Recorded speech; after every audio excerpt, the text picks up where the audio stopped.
Foi com muita alegria que eu pude aceitar esse convite do Padre Anísio, que tá na minha vida desde que eu era pequena, né? E todo esse trabalho que a gente vem desenvolvendo, né, que eu venho desenvolvendo na minha carreira nos últimos 20 anos, tem a ver com cuidados das pessoas no final da vida delas. Eu me formei na Universidade de São Paulo, eu fiz geriatria e gerontologia no Hospital das Clínicas, terminei a residência com uma inquietude muito grande, porque nada dentro da faculdade me respondeu algo consistente a respeito de como cuidar do sofrimento das pessoas. A respeito das doenças, eu aprendi muito, tive a oportunidade de estudar numa escola renomada mundialmente em relação ao seu contexto de ciência, ao seu contexto de medicina baseada em evidências, mas, de fato, quando a gente fala de humanidade, a medicina se distancia muito disso, porque o sofrimento humano é uma área da assistência à saúde que está vinculada à boa vontade, à piedade, à pena, a alguma coisa muito rasa perto da importância da ciência. Só que o que faz a gente realmente padecer como ser humano é o sofrimento. E a gente precisa olhar para esse sofrimento com uma outra perspectiva. E aí eu encontrei a resposta numa especialidade chamada cuidados paliativos, que no nosso mundo aqui no Brasil é algo considerado de segunda linha, cuidados inconsistentes. É o que eu brinco como a expressão cuidado paliativo é gambiarra. Né? Você vai fazer um paliativo, você vai botar uma fita isolante num fio solto e vai fazer o que dá. Só que cuidado paliativo de verdade é uma área da assistência baseada em evidências que traz para a medicina, para a psicologia, para a enfermagem, para a fisioterapia, para todos os profissionais envolvidos no cuidado, inclusive a capelania, a oportunidade de cuidar do sofrimento humano nas 5 dimensões. Na dimensão física, na emocional, na social, na familiar e também na espiritual.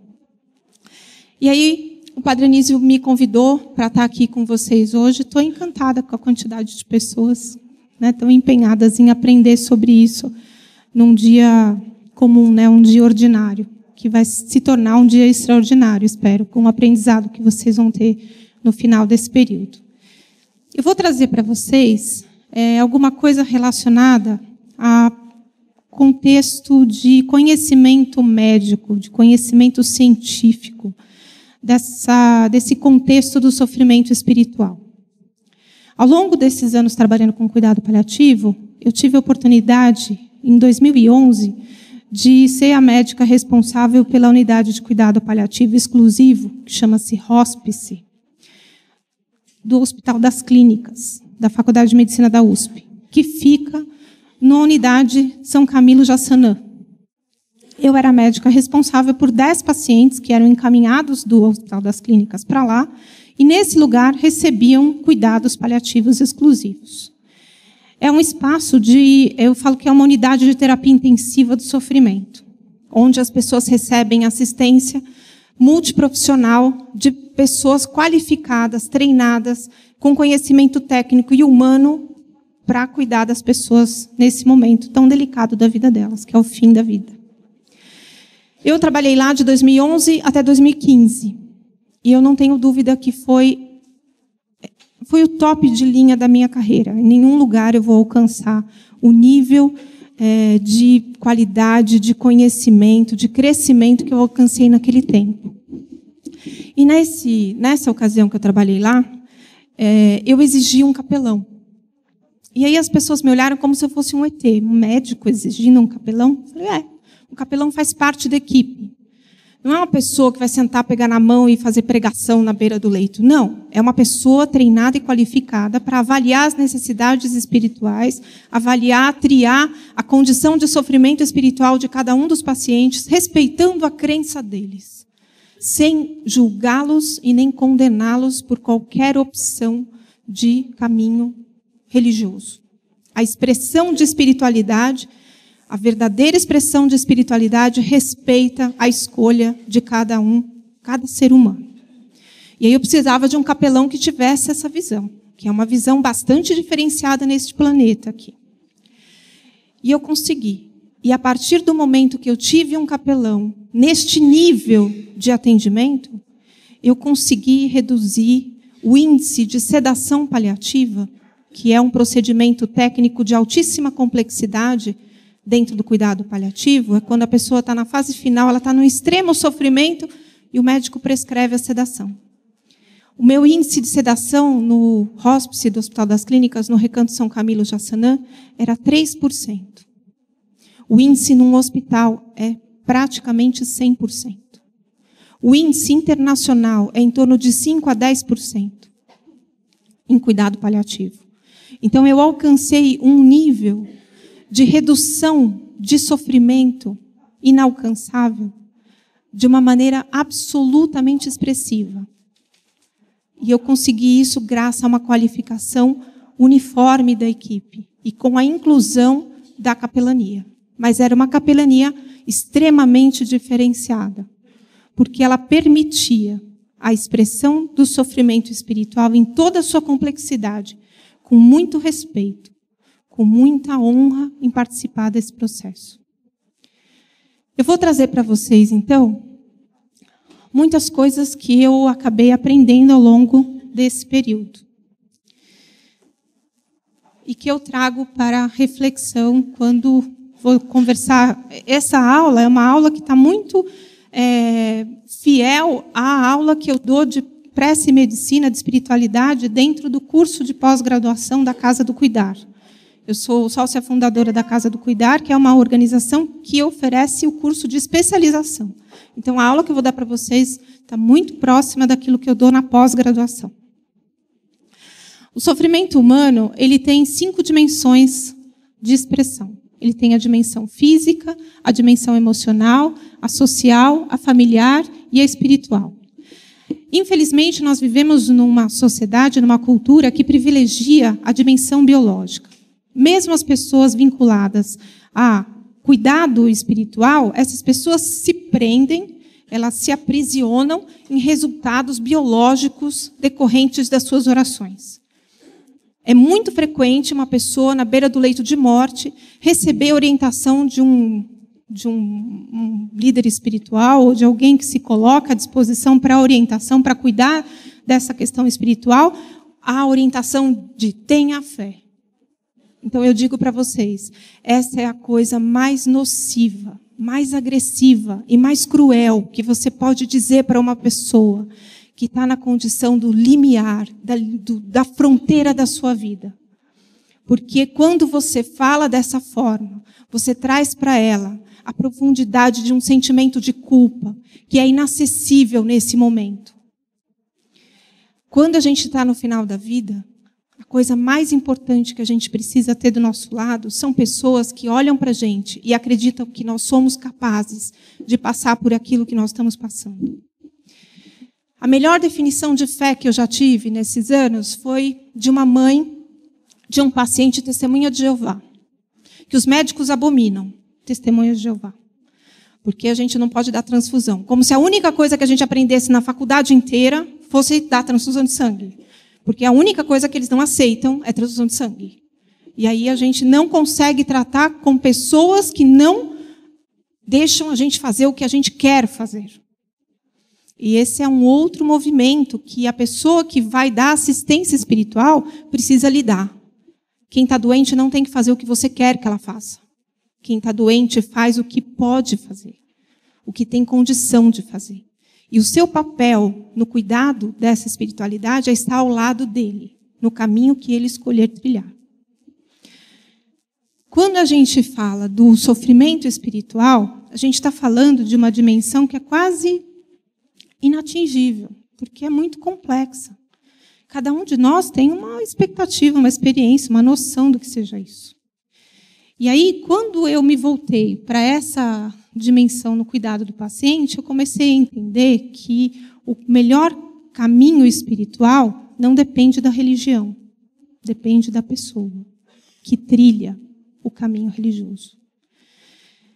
Essa senhora, mãe de um paciente testemunha de Jeová, já tinha perdido um filho com leucemia e estava perdendo o segundo filho com câncer gástrico.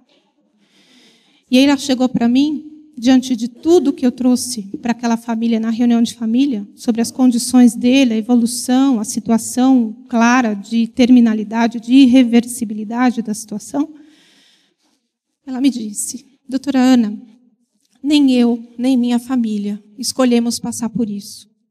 Mas se Deus acredita que nós somos capazes de enfrentar tudo isso, nós não vamos decepcionar Deus. Nós vamos trilhar esse caminho. E eu tenho certeza que Deus, na sua infinita misericórdia, vai nos dar toda a condição de passar por isso com o mínimo de sofrimento possível. E a prova disso é que nós fomos trazidos para cá. Ninguém superou esta definição de fé para mim até hoje. Ninguém naquela família acreditava ser capaz de ter uma ideia melhor do que a ideia de Deus. Ninguém acreditou naquela família que Deus poderia ter se enganado de ter oferecido aquele pedaço tão difícil de sofrimento para uma mãe que já tinha perdido um filho e estava perdendo o segundo. Ela não colocou em xeque a condição divina de decidir sobre o que ia acontecer. Ela se colocou como uma pessoa entregue à vontade de Deus. E mais do que isso, como uma pessoa tão amada por Deus que iria receber toda a condição possível para passar por aquilo. E aí eu entendi que o papel de quem vai cuidar é acreditar que aquela pessoa é capaz de passar por aquilo, com toda a honra e toda a glória. E ser vitorioso no final, porque morte não é fracasso. Jesus morreu, ele não é fracassado. Ele enfrentou cada um dos pedaços do seu calvário. E o calvário da gente é a nossa doença. E a gente precisa ser corajoso para enfrentar. E se tem uma criatura das trevas que está ao lado da gente e fala: tenha fé que seu filho será curado, tenha fé que você será curado, essa pessoa precisa da bênção divina da misericórdia de se calar pelo menos durante um ano para poder pensar sobre a importância do que é dito. Precisa ter muito cuidado com o que é dito, porque na dimensão espiritual as palavras são toxinas eternas. Crenças religiosas influenciam decisões médicas. A medicina é uma área da saúde que mais tem se dedicado ao estudo da importância da espiritualidade no dia a dia da saúde das pessoas. Por incrível que pareça, são os médicos que estão mais interessados em estudar os efeitos da religiosidade e da espiritualidade na saúde. Ao contrário do que parece, né? Parece que os médicos não estão nem aí. Mas são os médicos mais rústicos, vamos dizer assim, que não estão vinculados a pesquisas científicas mais complexas. As melhores publicações sobre espiritualidade não saem nas revistas básicas de medicina, saem nas revistas de maior complexidade, Nature, Science. E aí, a partir disso, a gente entende que, para entender de espiritualidade, você tem que ter um nível de conhecimento um pouquinho mais complexo do que só a graduação. Tá?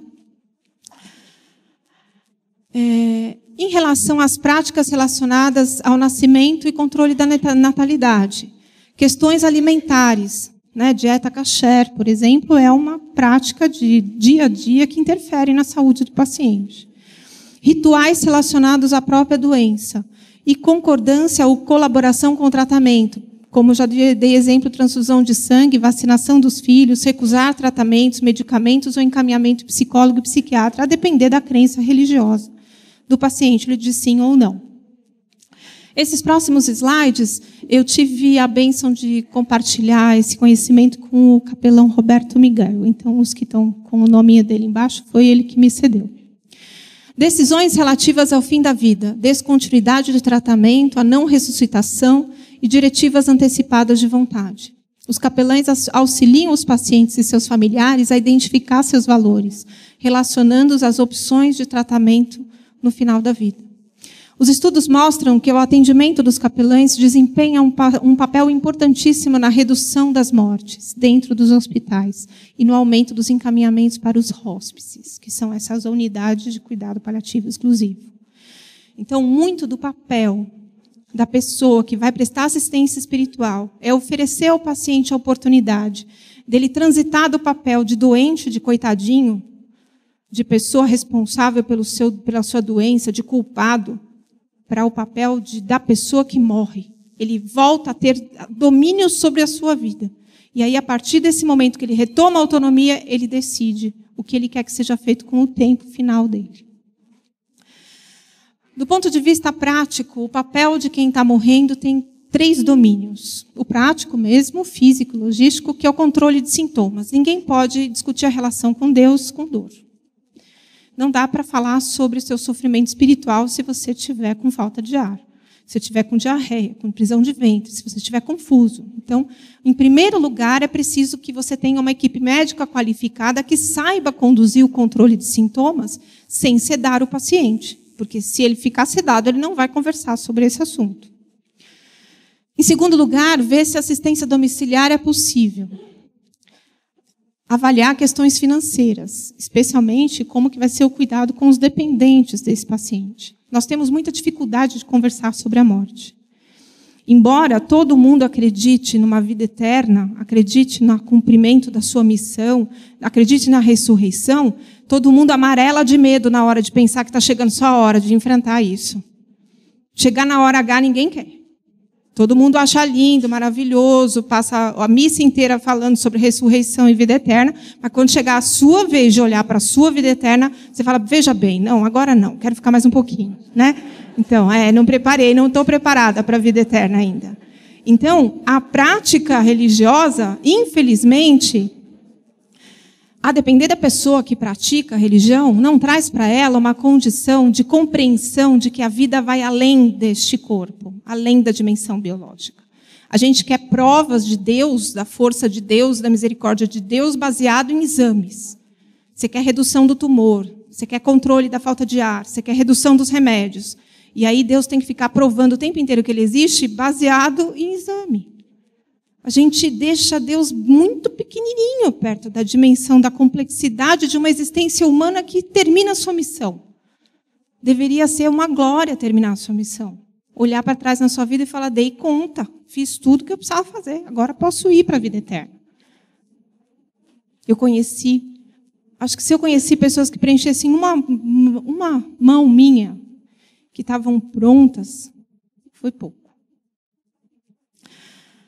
Diretivas antecipadas de vontade. A aceitação da terminalidade da vida te permite entender que muitos dos tratamentos médicos no final da vida são fúteis. Eles não vão trazer os resultados que prometem trazer. E aí fala, não, mas tem que fazer tudo, tem que levar para a UTI, tem que entubar. A gente acredita no milagre.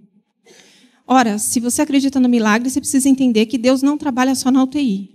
Ele não dá plantão só na UTI. Ele também pode fazer milagres em qualquer área da assistência.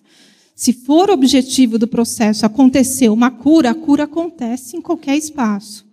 E o deixar de cuidar da doença não é deixar de cuidar da pessoa. Não é possível se prender na doença, porque a doença tem o seu curso natural. E a gente tem que morrer de alguma coisa. Ninguém viveu para sempre. As pessoas que têm fé morrem, e as que não têm fé também morrem. Então, ter fé não te dá privilégios de imortalidade. Daí a importância de compreender que, quando a gente vai para a definição do domínio relacional, você vai trazer a condição de passar o bastão, de você deixar um legado, de você deixar uma história. Você não pode ser lembrada como uma pessoa que, coitadinha, desistiu de viver. Não é isso que você fala? Quando as pessoas estão morrendo, você fala, desistiu. Não. Essa pessoa decidiu seguir o seu caminho. Ela não desistiu. Não há desistência no final da vida. Há decisões no final da vida. Só que se a gente sequestra essa oportunidade do paciente, tira dele essa possibilidade de decisão, porque, coitadinho, ele não tem condição, porque se contar a verdade ele vai morrer. Se a gente não entende que o que mata é o câncer, não é a verdade, a gente vai ter muita dificuldade de lidar com o sofrimento espiritual. Porque o sofrimento espiritual mora num espaço que só quem tem coragem enfrenta. A bênção final da sua vida. Você sai dessa história pela porta da frente, não pela porta dos fundos. Não deixa que as outras pessoas decidam por você. Você decide. Mas se você tem medo, você não decide. Quem tem medo da morte aqui?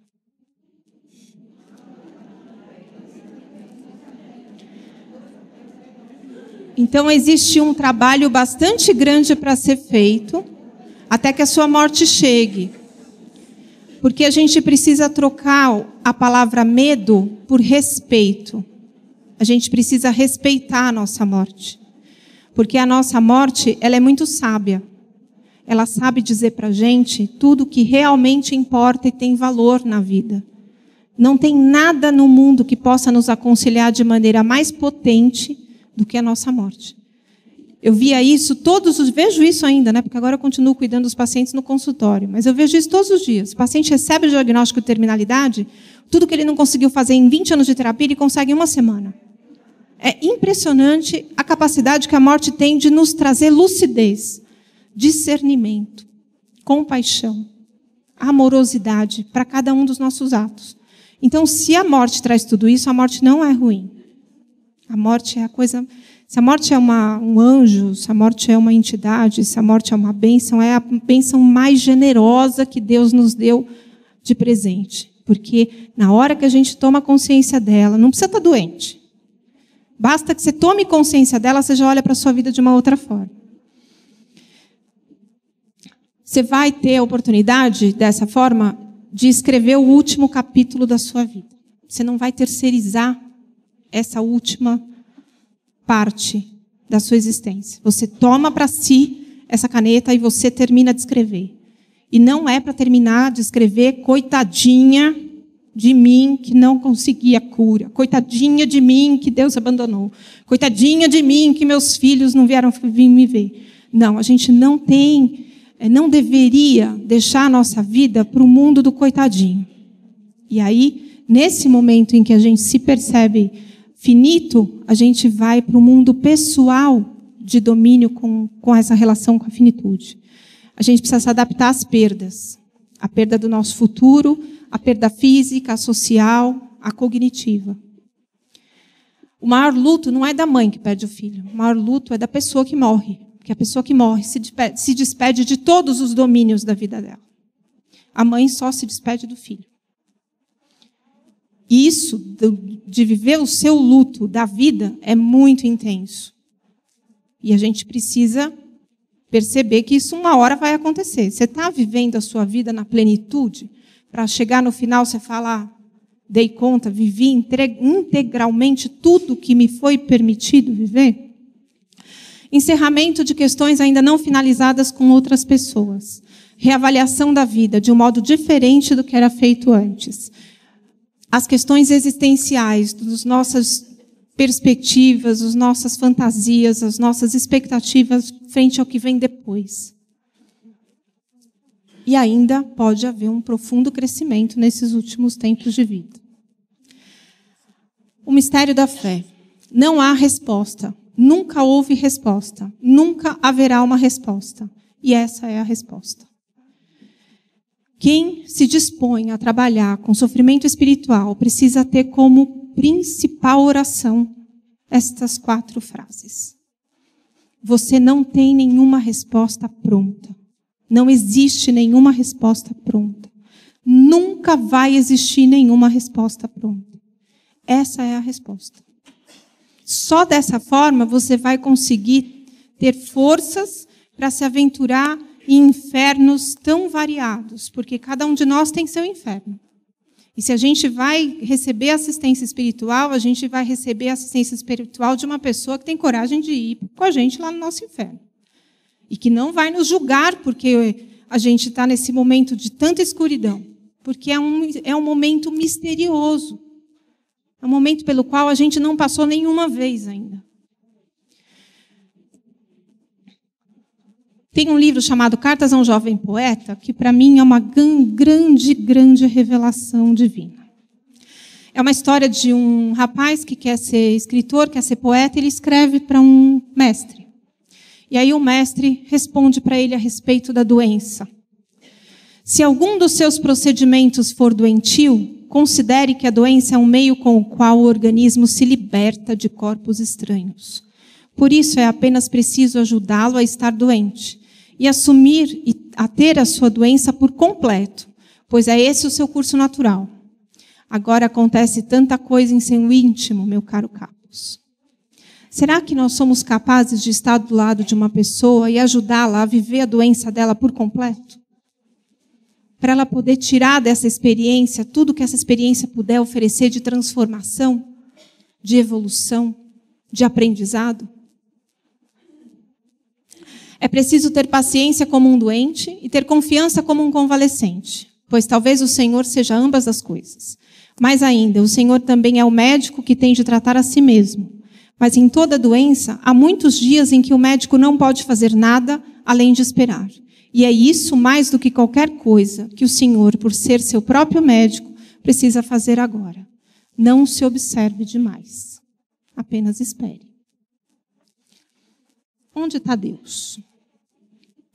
Esse estudo foi muito interessante. Eu assisti uma palestra sobre esse estudo, que o título era Qual o Preço da Sua Alma? Eu falei, não perco essa aula por nada, né? Qual o preço da sua alma? Um estudo do sagrado humano feito por ressonância funcional. Ressonância funcional é um exame que você é colocado dentro de um aparelho de ressonância que mostra a estrutura do cérebro, junto com a área que está ativada a depender do estímulo que você recebe. Então, você recebe um estímulo na sua perna. Aí acende uma luzinha lá naquela imagem da ressonância que corresponde à sua perna. Você tem um pensamento de medo. Acende uma luz no seu cérebro que corresponde à área do medo. É um exame muito bonito, muito, muito interessante. E aí, esse grupo fez um estudo sobre a evidência neural da representação não utilitarista do sagrado humano. O que foi isso? Eles pegaram uma centena de voluntários que não estavam doentes, e esses voluntários eram expostos a frases, a condições, palavras que poderiam ser consideradas sagradas. Essa pessoa, quando era exposta àquela frase, ela pensava, isso é sagrado para mim ou não é? E aí, no exame dela, acendia uma área. Muito interessante é que ela poderia acender duas áreas, ou essa laranjinha ou essa verdinha aqui. Uma área é um pedaço do cérebro relacionado a custo-benefício. Sabe quando você vai comprar uma bolsa? Você fala assim, é tão bonita, mas é cara. Não, mas eu vou poder usar naquele casamento. E aí, nossa, eu sou madrinha, né? Vale a pena. Eu sou madrinha, vale a pena comprar, porque é uma bolsa bonita, então eu vou comprar. Tenho o congresso da pastoral no sábado. Mas puxa, no sábado, é um dia tão bonito, queria descansar, estou cansada. Não, mas vale a pena, eu vou aprender bastante lá, então eu vou. Quando a gente pensa nisso, o que é bom e o que vale a pena e por que não vale a pena fazer uma determinada coisa, acende essa área de custo-benefício. E tem uma outra área que acendia nesse estudo, que é uma área de valores. Valores deontológicos. Não, mas hoje eu não acordei disposta, eu trabalhei demais essa semana inteira, não tenho dinheiro, mas eu vou mesmo assim, porque é muito importante para mim. Eu vou, não tem como discutir. Só não vou se eu morrer. Acende essa área de valores deontológicos. Não há discussão deste sagrado. Aí, eles fizeram a segunda parte do estudo. Eles ofereceram dinheiro para esses voluntários, para eles mudarem de ideia. E repetiram o exame. E aí foi muito interessante. Se a escolha do voluntário tivesse acendido a área de custo-benefício, ele mudava de ideia. E aí eu fiquei pensando, caramba, né? Se a nossa relação com Deus acende esta área de custo-benefício, Deus tem preço. Pode ser um preço caro, pode ser a vida do seu filho, mas ele tem preço. Se Deus não se comportar segundo as nossas expectativas, ele dança. A gente não vai mais acreditar nele. O sagrado tem preço quando você se relaciona com isso numa perspectiva de privilégio. Então eu vou para essa religião porque, nossa, lá me garantem a vida eterna. Não vou para essa religião porque me garante paz. Eu vou para essa religião porque me garante. E aí eu sou parte dos escolhidos. Os outros vão ficar nas trevas. Eu vou me dar bem. Então, acende essa área de custo-benefício. E aí, quando chegar a hora da sua morte, porque aí você não vai se dar bem. Você vai morrer. Aí você entra em crise com a sua dimensão espiritual. Você vai dizer, mas cara, eu paguei tanto por isso? Eu frequentei o culto, fui na missa, paguei o dízimo, fiz tudo e agora meu filho está morrendo de leucemia? Qual que é de Deus? Como assim? Que parte das pequenas linhas miúdas eu não li? O que eu não fiz? Qual foi a parte que eu não cumpri? A parte que você não cumpriu foi fazer o bem, porque era o bem que precisava ser feito. E ponto. Porque quem faz o bem porque pega bem, ou faz o bem porque vai se dar bem, já está fazendo errado. Já está no custo-benefício. E tem um pedacinho bem pequenininho, que não sei se vocês vão conseguir enxergar aqui, bem pequenininho ali, na base do quarto ventrículo, que eles chamaram, ironicamente, do pensamento de Deus. Que é uma área que acende quando a pessoa começa a falar. Deus, parará, parará, parará. Deus é misericordioso, Deus é grandioso, Deus é incrível, Deus é lindo, Deus é meu Pai, Deus vai me perdoar, Deus não vai me perdoar, Deus não vai perdoar você, porque você escolheu outro caminho. Acende essa lampadinha aí. E aí, a conclusão... E aí é interessante, porque se você falar, minha mãe não vai te perdoar, minha mãe não vai entender, minha mãe não vai gostar, acende aquela área também. Aquele pedacinho acende quando você pensa no pensamento do outro. Quando você pensa no pensamento de Deus, acende aquela área. Então, entenda uma coisa. Quando você diz o que Deus pensa, saiba que o pensamento de Deus pertence mais a você do que a Ele. Você está dizendo o que você faria se fosse Deus. Isso é muito importante a gente baixar a nossa bola quando a gente começa a falar em nome de Deus. Porque a gente não alcança a complexidade do pensamento dele. A gente devia perceber a importância de sermos representantes dele. E aí, como que a gente, como ser humano, parte desse mistério, pode lidar com esse mistério da nossa fé? A busca da cura. Tem um psiquiatra chamado Minkowski que traz uma reflexão muito, muito clara a respeito disso. Ele diz que a nossa relação com o tempo futuro tem 3 dualidades: atividade e espera, desejo e esperança, prece e ação ética. Atividade e espera é um modo concreto da nossa relação com o futuro. Ou a gente faz alguma coisa para fazer esse futuro acontecer, ou se não tem nada para fazer, a gente tem que esperar. E isso para nós é mortal. É muito difícil para a gente esperar. Porque a espera está relacionada à morte. A atividade relacionada à vida. As pessoas, quando estão doentes, que elas não conseguem fazer nada, elas se sentem muito mal. Mas eu não faço nada, eu não ajudo em casa, não consigo mais trabalhar. A vida perdeu sentido. Por quê? A gente acha que viver é fazer alguma coisa. A gente não consegue entender que, muitas vezes, o nosso papel pode ser muito maravilhoso apenas de existir. Não tem pessoas demenciadas na família da gente que não estão fazendo nada há muitos anos, mas elas existem e a gente ama aquelas pessoas de uma forma incrível, só porque elas respiram. E esse amor não é menor porque elas não fazem nada. Mas a gente é pequeno, né? A gente é raso, a gente acha que tem que fazer alguma coisa para poder estar vivo. Então, nada a fazer e esperar é como se fosse a morte. Segunda dualidade é desejo e esperança. Você deseja aquilo que você não tem. E a esperança, ela transcende a espera, porque ela tem uma visão otimista em relação ao futuro. Você tem esperança sempre de alguma coisa boa, que possa transformar a sua vida. E o desejo, a esperança, é uma dimensão mais de conhecimento, de raciocínio em relação ao futuro. Porque para você desejar, você tem que pensar naquilo que você não tem. E para você ter uma esperança, é uma visão otimista do que vem por aí.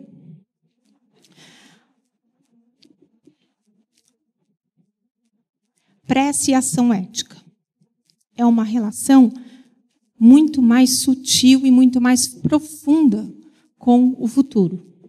A prece é um fenômeno de ação vital que tem a sua origem na afirmação da vida, embora ela surja em circunstâncias nas quais ela apareça ameaçada. A gente faz a prece não quando está dando tudo certo.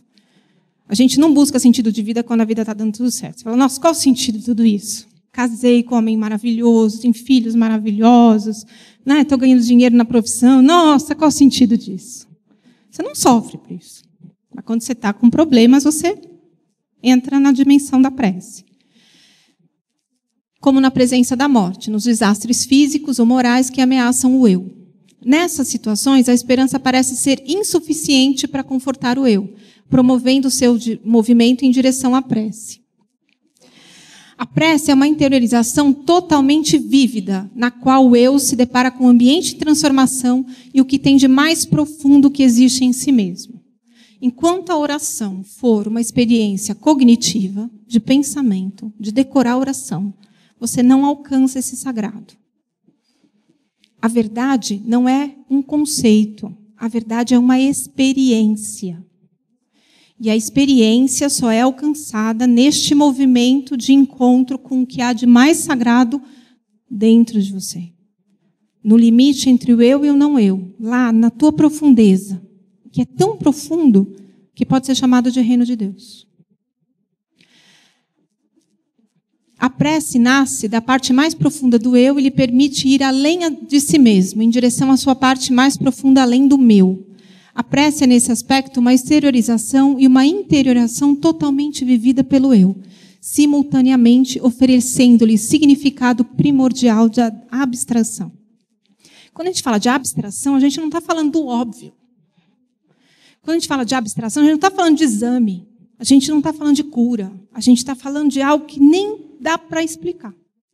É indizível, é uma experiência. Aí, quando a gente entra em contato com essa profundidade, com esse sagrado que tem dentro de nós, a gente é capaz de mostrar esse sagrado. E esse sagrado, quando revelado, ele vem na forma de uma atitude. Assim como a prece tem uma ressonância totalmente natural, por sua própria essência, e se encontra ao alcance de cada um de nós. É a realização do que é humano em nós, do que é virtualmente comum em nós, daquilo que anima toda a nossa vida. Por meio da ação ética, ocorre uma fusão imediata entre o universo e o eu. E aí, eu ponho para fora o que existe de melhor dentro de mim. A melhor cena que traduz uma ação ética. Uma criança morrendo e a sua mãe do lado do leito. E a sua mãe diz para a criança, pode ir, vai com Deus. Segue teu caminho. Eu vou ficar bem. Chegou a tua hora. E eu te amo. Essa mãe fez tudo para aquela criança ficar curada. Ela esperou que o tratamento fizesse efeito. Ela desejou que tudo se resolvesse. Ela teve esperança que o futuro trouxesse a cura. Ela rezou para que a cura acontecesse. Mas a revelia de tudo isso, quando ela encontra o sagrado que tem dentro dela, ela compreende que o melhor para aquela pessoa, que é filho dela, é seguir o caminho de luz que o aguarda. Isso é um ato divino. A ação ética permite que a gente expresse, sabe aquela parte que diz na Bíblia, que fala assim, fomos criados à imagem e semelhança de Deus? Então, é nessa parte que a gente mostra de quem somos filhos. Não é gritando, nem falando que ele é incrível, é agindo na ação ética. Expressando essa espiritualidade na sua máxima potência, que é a revelia, muitas vezes, do que a gente rezou, a revelia do que a gente pediu, do que a gente esperou, do que a gente desejou. A ação ética, ela é perene no mundo.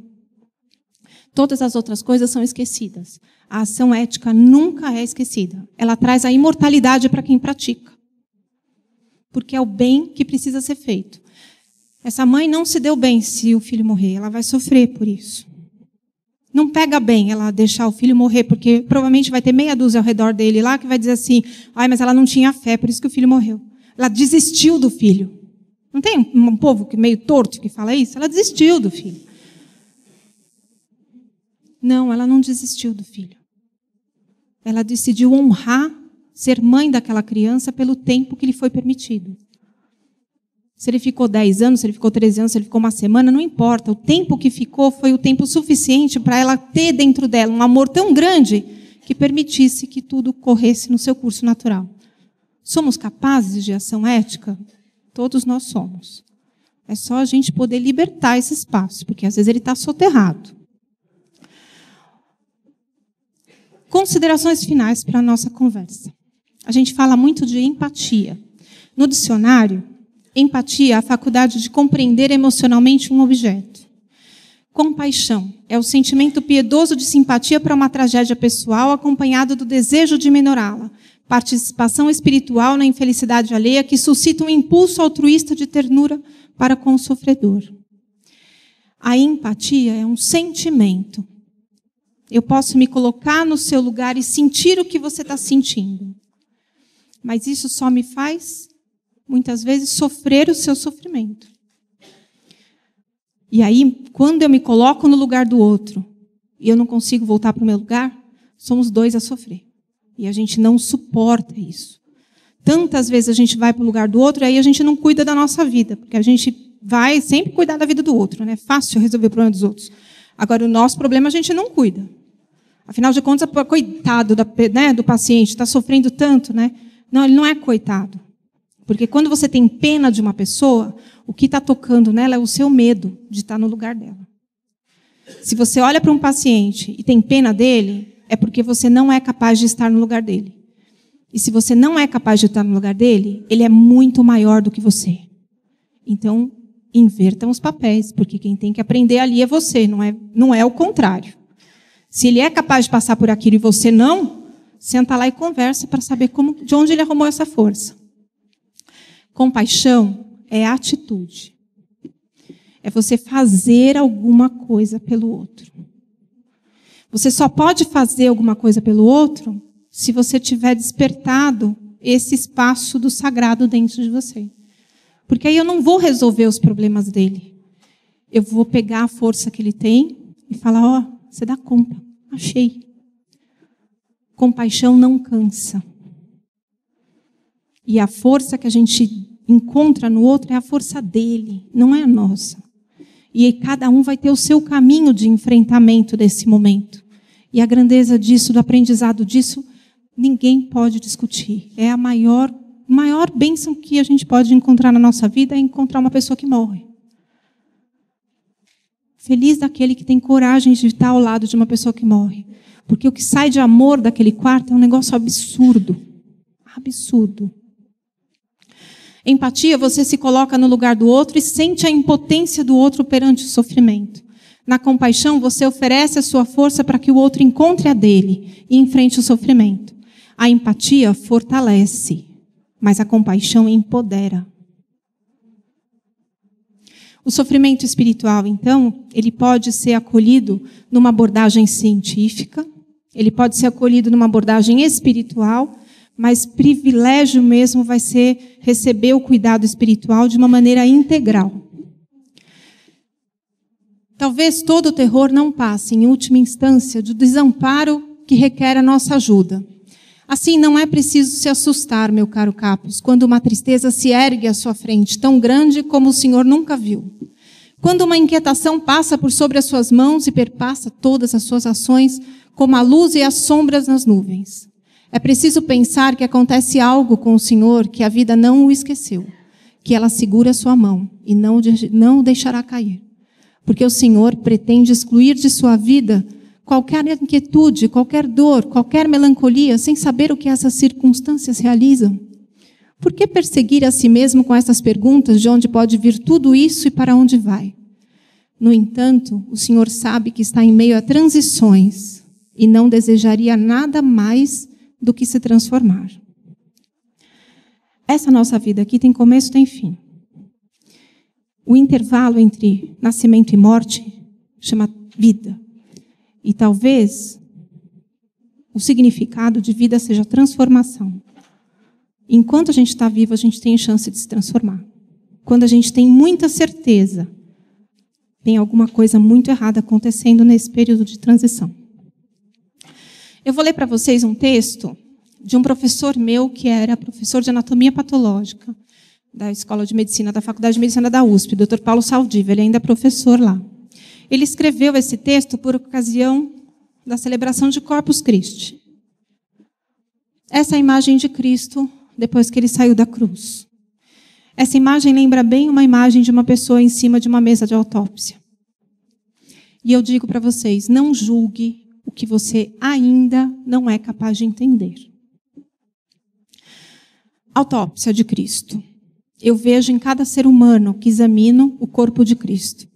Eu vejo chagas, tumores, martírios como foram presentes no corpo de Cristo. Eu vejo lesões que, ao contrário do Cristo, não foram provocadas por uma lança, mas pela força da desesperança, em busca de uma equidade inatingível. Eu vejo o sangue da Santa Aliança, que escorre na mesa de autópsia, como sangue a se esvair do corpo de Cristo. Eu vejo a redenção da morte, que nos salva dos martírios terrenos para aqueles que viveram à margem da vida, como foi previsto nas Escrituras para o corpo de Cristo. Eu vejo em cada corpo um legado bem diferente da imagem do pecado que nos foi imputado por algo que nunca cometemos. Eu vejo em cada órgão a conta de um rosário, em cada doença como parte de um calvário, assim como foi para o corpo de Cristo. Eu leio em cada corpo o relato dos pecados, estes não produtos da ação ou de pensamentos, mas sim o resultado dos sofrimentos que não pertencem à alma, mas sim ao terreno exercício do viver. O corpo de Cristo habita em cada corpo que examino, que o divino traga-lhes o conforto que não conseguiram em vida, que o viver desses dias bicudos permita que mantenhamos conosco, bem vivo, o corpo de Cristo. Meu maior mestre de conhecimento médico é Paracelso. Na minha opinião, o maior médico que já existiu nessa existência humana nessa terra. Paracelso dizia que o melhor remédio para o homem é o homem e a melhor cura possível é o amor. Paracelso viveu poucos anos. Ele morreu muito jovem. E eu acho que não deu tempo dele entender como para mim deu. Eu consegui chegar nessa conclusão. E eu gostaria de contar, se um dia encontrar com Paracelso na vida eterna, dizer para ele que a única cura possível é o amor. Não é a maior. Só tem esse caminho. Fiquem com Deus. Aproveitem muito o dia hoje. Muito obrigada.